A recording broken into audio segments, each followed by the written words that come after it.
Photographic AI, Doordash results, and Toast continues the acquisition spree. That's all ahead on this week's Monday Minute.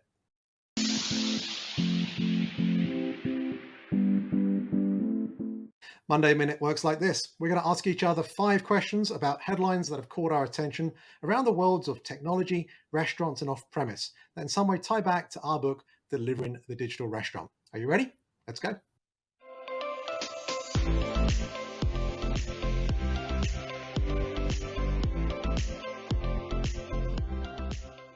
Meredith, where in the world are you right now? It looks something different in the background. I know, right? You can tell by the ladder behind me that I'm obviously in Mexico, known for its ladders. Wow, look at this. We're always traveling, you and I. How are you doing this Monday morning? Very good. And you? Very good. Can't complain. We've got lots to talk about again, so let's get straight into it. We talked about Uber last time and some of their results. DoorDash came out with their end of year results. What caught your attention? Very interesting, as always. The thing that continues to puzzle me about these guys' releases is that you really can't tell what's going on with food delivery, but lots of interesting news nevertheless. And overall, the market reacted really well that this was positive news, even though the company lost more than $1 billion for the full year of 2022. Now, I'll tell you what, if I lost $1 billion, probably I would hear about it, but instead the market is reacting as though this is good news. So what's going on here? I think a couple of things. The first is that DoorDash had fallen off of its pandemic high under the concern that perhaps this ordering delivery behavior was just a pandemic thing and wouldn't carry on. They saw a lot of positive signals on the revenue side. And I think that really buoyed the market's opinion of them. So things like fourth quarter revenue rose 40% year over year. The company had a record 467 million orders. Gross order value rose to 14.4 billion. And that's in comparison to an expected 459.5 million orders and 14.1 billion in gross order value. So while we don't know exactly how that breaks out, between things like DashMart and their new partnerships in the grocery and convenience space versus restaurant food, overall, you see a consumer that is continuing to order delivery. They reported that they ended the year with 32 million monthly active users, which is an increase of 7 million from year-end 2021. They also gained 5 million DashPass members year over year, bringing the total membership to 15 million, which is incredible. Lots of positive signs there. Also, I just want to take a minute to say out of the 32 million monthly active users, 15 million of them are DashPass members. That's a very interesting stat to me, and I think suggests that a lot of their revenue is really accounted for by these folks who are paying to use the service on a more frequent basis, which is very similar to the Amazon model, right? Amazon Prime, those members are the ones who really drive most of Amazon's revenue. And another piece of news that DoorDash came out with as part of this is that Christopher Payne is retiring. Now, he was the president who was driving much of DoorDash's strategy over the last few years and its development into the company it's become. And his background, of course, is Amazon. So I'm guessing that much of what we see in terms of DoorDash's incredible execution is very similar to how Amazon rose over time. Now, still, you might be wondering, yes, top line is growing, but they lost $1 billion. Let's get back to that. And what DoorDash says about that is, yes, we lost $1 billion on the net income basis, but if you look at adjusted EBITDA, we are actually making some traction. And in fact, beat expectations on the adjusted EBITDA line, and as well now are coming in 11 consecutive quarters positive on adjusted EBITDA. Now, questions about what the adjustments are? Maybe we have a few, but that is a positive sign overall for DoorDash and for delivery. All right, Carl, Kiwibot got more financing. We're always excited to hear about financing news in these challenging times. So tell us what drew the attention of the sources of capital in this case. I think you're right. It's certainly pertinent given the fact that actually robotics generally in 2022 was a really tough environment for any robotics company to get investment. So to be able to see $10 million coming into the delivery startup Kiwibot, which has come from a Swiss-based asset financing group called Caneo Finance is actually really good news. I've met their CEO, Felipe Chavez, and I'm excited to see what's going to really happen for Kiwibot here, because this is going to enable them to move beyond the 1,400 robots that they have today to having a fleet of over 2,000.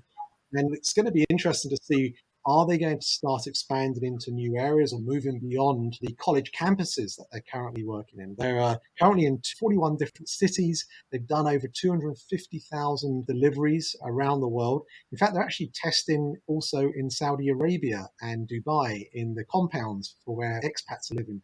One of the things which I like about Kiwibot is that they're being very focused about what is their sweet spot. And their sweet spot is deliveries that are just a mile in length, right? So therefore, you need to be able to be in these high density environments, which is why they're operating across 27 different college campuses right now, for example. And they've had a lot of excitement and progress there. The other thing which interests me about Kiwibot is the way in which they go to market. I don't know what the cost of these robots is, Meredith, but I suspect it's not cheap. But the way in which restaurants get access to this is through a leasing mechanism. And I think that's probably a much easier path to market, to be able to get these things being worked in the right locations for the right restaurants that need them. So exciting times. Obviously, they're partnered up with Sodexo. I think that was part of one of their earlier rounds, which brought them in about 14 million, and they raised some pre-Series A funding of around 7.5 last year. So this keeps the legs on the robot bus for Kiwi, at least for a little while longer, and hopefully it works out well for them. Okay, the third question, Meredith, is around Toast. We have been also talking quite a bit about the way in which consolidation is going to be a theme of 2023. Looks like they are continuing their acquisition spree, this time with Delphi. Tell us more. I thought this one was really interesting because generally, most recently, Toast has been buying things that I would say complete the suite of products and drive them toward being a total restaurant operating system. Delphi is more hardware oriented. Now, it is software enabled hardware, but it is more hardware oriented. And more importantly, it is drive through hardware.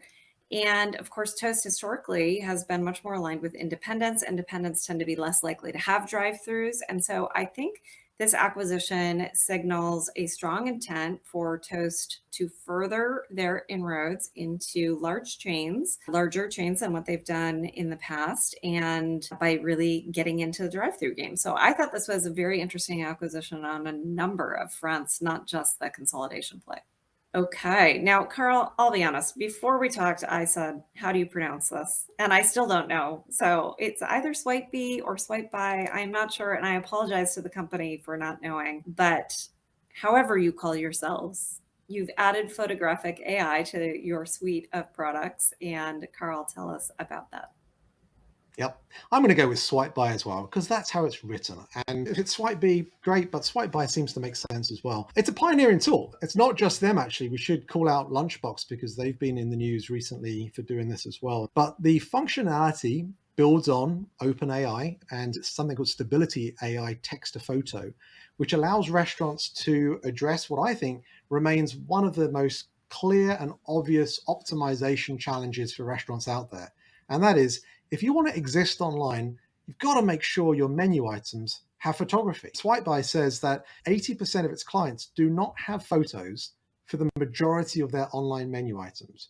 And they said just by having this functionality, they're able to then increase the ordering rates by up to 35%, which just tells you the power of photography. We've never had that type of number given to us before, Meredith, but I was really excited to read this. Carl Turner, the Swipeby CEO and founder, said, our approach is unique in that we integrate AI into our system.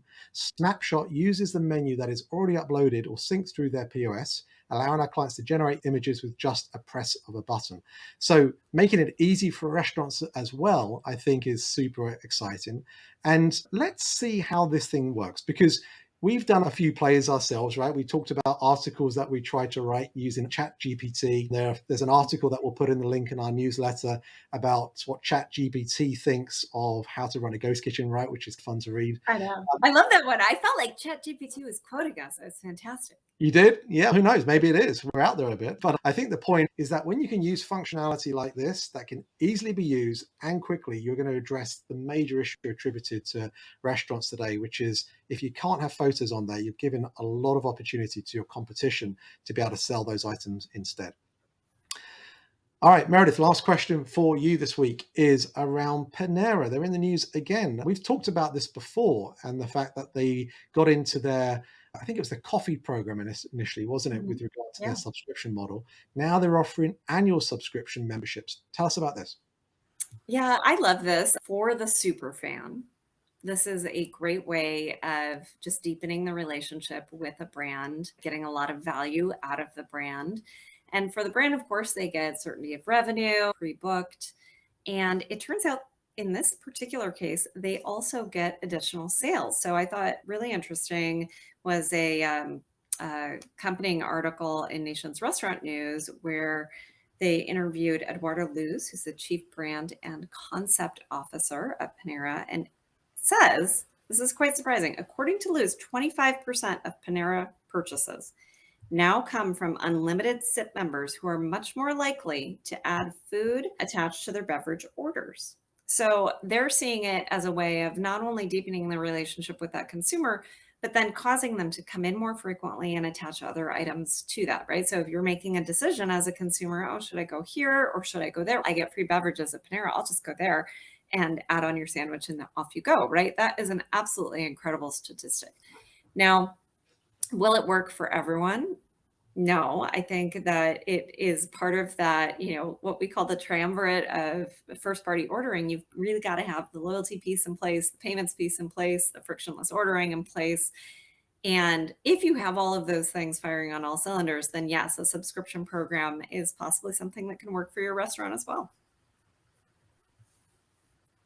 Great stuff. Meredith, thank you as always for joining us when you're on your little trip away in Cabo. Thank you to our audience for listening to us this week. We have some news. We talked to you about this before a little bit in the sense that the Monday Minute is going away, but do not fear. It is coming back in a new form. It's going to be called the Digital Restaurant. And so you don't have to change your channel. You don't have to adjust your television. We'll be back in a couple of weeks with a new name called the Digital Restaurant.